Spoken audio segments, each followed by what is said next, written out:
എന്തിനാണ്ടാ ഈ തോക്കെടുക്കണേ 500? ഇതിലൊരു വെടിയെങ്കിലും നീ എനിമീസിന്റെ മേത്ത് കൊള്ളിക്കോ? ഒന്നല്ലടാ 2 വെടി ഞാൻ കൊള്ളിക്കും. നീ പോടാ.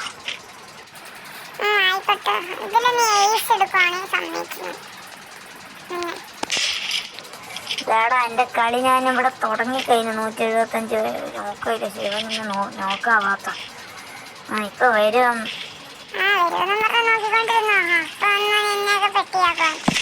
ഒന്ന് പൊളച്ചെടുക്കാം. ഒന്ന് പിടിച്ചോ. ഇതെന്നെ കയറട്ടെ. ഒന്ന് പിടിച്ചോ. ഒന്ന് കയറട്ടെ. ഒന്ന് പിടിച്ചോ. അയ്യോ ഞാൻ എന്തൊക്കെയായിരുന്നു. കളിക്കറിയില്ലെങ്കിൽ ഇറങ്ങി പോകാന്ന്. പോടാ പട്ടി. അടുത്ത റൗണ്ട് നീ കണ്ടോടാ. അവന്മാരൊക്കെ ഞാൻ തല പുകയ്ക്കും. നീ തല പോകാൻ ചെല്ല്. അവന്മാരെ തലയടിച്ച് പറഞ്ഞു. ഫേസ് എടുക്കാൻ പറ്റില്ല. സബ്സ്ക്രൈബ് ചെയ്യണേ.